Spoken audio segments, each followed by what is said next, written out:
Today's recipe is delicious and super indulgent. Well, I mean, not super indulgent, but it's a really, really yummy cake.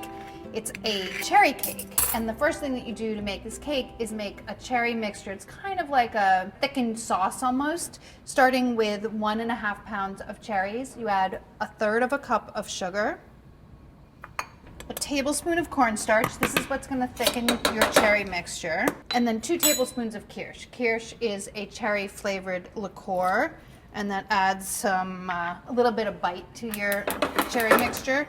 You don't have to use it if you don't want to. You could use vodka if you have that on hand and you don't want to go out and buy a bottle of kirsch. But the kirsch does add additional cherry flavor. It's almost like using cherry extract.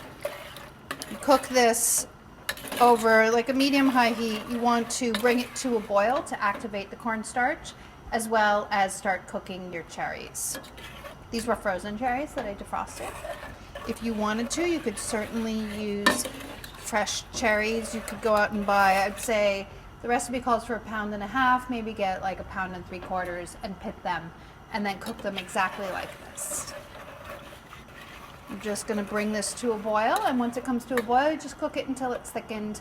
It might happen almost immediately or take up to about 4 minutes. So can you see that it's already looking kind of thick?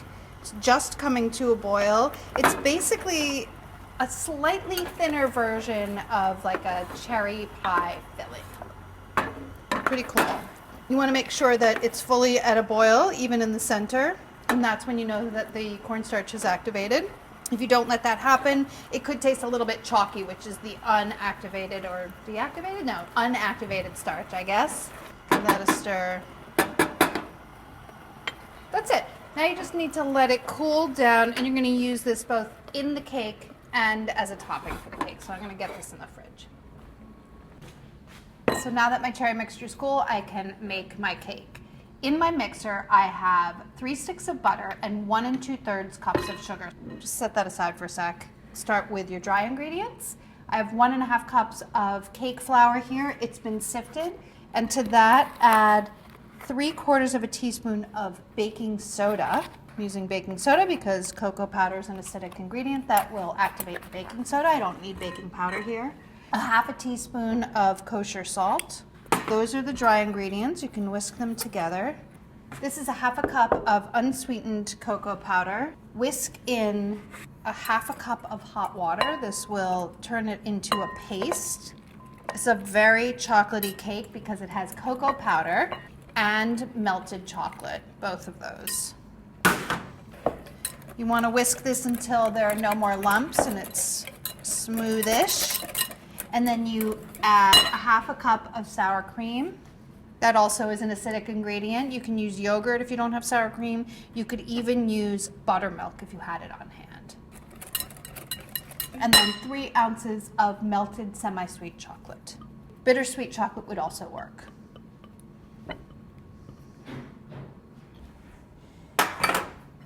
And whisk that. Now start mixing. Beat your butter and sugar until light and fluffy. It's 3 sticks of butter and 1 2/3 cups of sugar. You might want to scrape down your bowl, but this is looking really nice and light. When your butter's the right temperature, it does not take very long to cream butter and sugar. Add 3 eggs, 1 at a time. Crack these into the bowl just to be safe, and because it's the proper thing to do, which I always don't do. 1 at a time. Beat to combine after each egg addition. And last egg. Add 2 teaspoons of pure vanilla extract. And then you add your flour mixture, alternating with the chocolate mixture until everything is added. You usually do 3 additions of the flour and 2 of whatever the liquid is. In this case, it's the chocolate. That allows for everything to incorporate really nicely and evenly. I'm just going to lift this because I feel that I am going to get chocolate everywhere if I don't. So that. More cake flour.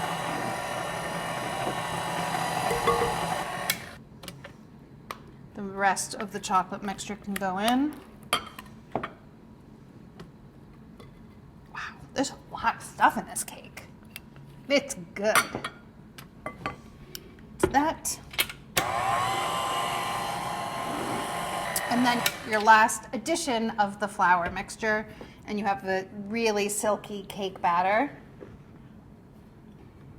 Okay, beat that, and then you're going to add 1 1/4 cups of the cherry mixture, and then you save the rest to put on top of your cake. That way everybody will know what deliciousness awaits them.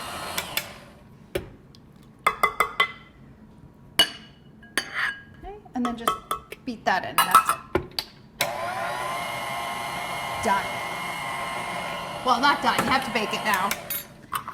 I have a 9 by 13 pan that I've lined with parchment, buttered, and dusted with cocoa powder. I always like to give the mixture one last stir when I take it off the mixer, especially if it's such a big batter like this. Often stuff will get stuck on the bottom. See, there's a little bit of unmixed in flour. You want to make sure that all of that gets incorporated, and then you can get it into your cake pan. Have your oven preheating to 350 degrees. Okay. Smooth the top. Doesn't that look beautiful? I love the way cake batter looks.